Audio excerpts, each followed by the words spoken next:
Drag queens. You've heard of drag queens, but how many of you have heard of drag kings? Women dressing as men, and they're taking over the world of entertainment.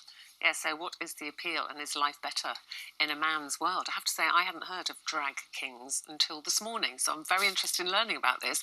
And I'm going to learn it from Karen Fisher, also known as Frankie Sinatra, Jen Powell, whose alter ego is Adamall, and Bethan Rainforth, who performs as Benjamin Butch. Welcome, all three of you, or all six of you, I should say, shouldn't I?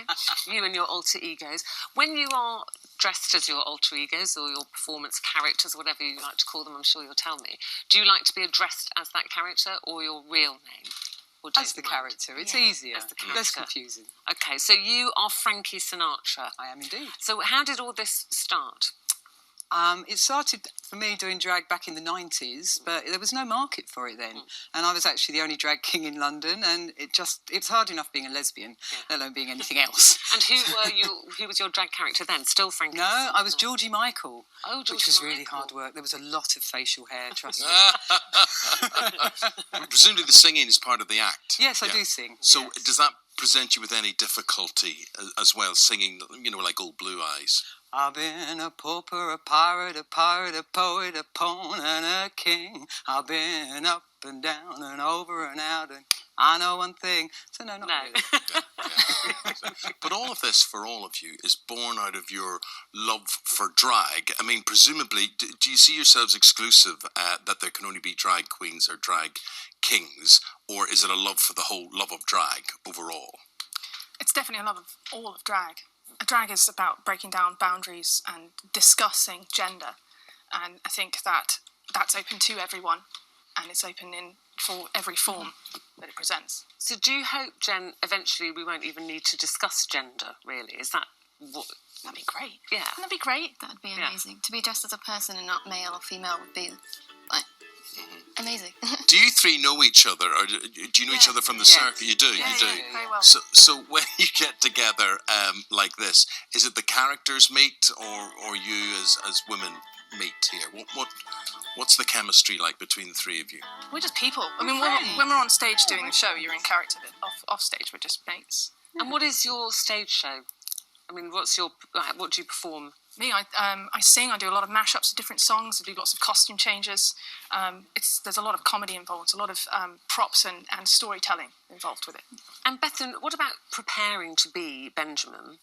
Yeah, it takes quite a long time. I mean, you've got quite an open shirt, so I'm assuming everything's tucked away. But you paint in, you can't show us those because we're on daytime, but you paint in, so you've got a six-pack there. Yes, I do indeed. I work hard for this. So that's all painted on? There, it's painted on, yeah. You must show me how to do that. How long does it take? You tell us what you do for your preparation. Well, I've just put my base face on, and then I cut up hair extensions and glue it on with hair wax. So that's how I get my beard. So that's glued now? Yeah. Yeah. It takes a while to get off. Yeah. What about the reaction when you're out about? Obviously, you perform like this, and you perform in clubs and things, and that's what people are there to go and see and pay and come and see you. But what about going out and about in your daily life? Do you go out like this? No, I always go to gigs in drag, though, and that's the best bit. You go on the tube, and then people... It's just good fun, everybody thinks you're a guy. But that helps you prepare, really. And do people stare at you? Can you feel them kind of going, is that a guy or is that a woman? Or Of course not. I don't. Totally convincing. I find it really, really frightening. Do you? It can be really odd. I'd rather go out of face and change when I get there. Yeah. If I'm going to go in face, I'll take a cab. I don't like that. Oh, no, there you go. I reckon it just must provide a few problems if you have to go to the loo. No. No? Why not? Because I get more problems going into a ladies' toilet always than into a gents' toilet, even when I'm not in drag.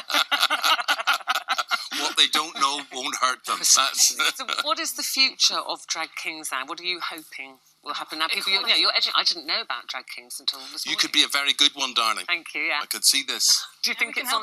more people will be doing it? I think the expansion of the drag king scene's been absolutely exponential. I run a drag king night called Boy Box, which is this Thursday in Soho, at She. And when we started, there were literally maybe 3 kings working the circuit in the whole of the UK that we could get to come and do it. Now I've got a list of about 60, and that's just been in 3 years. And I mean, social media really helps. Yeah. Because we can connect, we can watch each other's videos, learn from each other and work together. You're right. You don't have to wait for television networks or whatever to accept you. It is there on social media. Yeah. If the demand is there, they will seek you out, and you can use that, I suppose, to get your message across. And it's working. Good, good. Very good. You must give me the name of your tailor before you go. Will do. That'd be very good for St. Patrick's Day, that suits. Done it very well. Guys, thanks very much Good indeed to meet for you. coming in. Thank you. Thank Thought you. about that. Now you know. And we'll get a wee Drag performance kings, maybe you know. during the commercial break. How to make money from your savings. If you follow Martin Lewis's advice, it could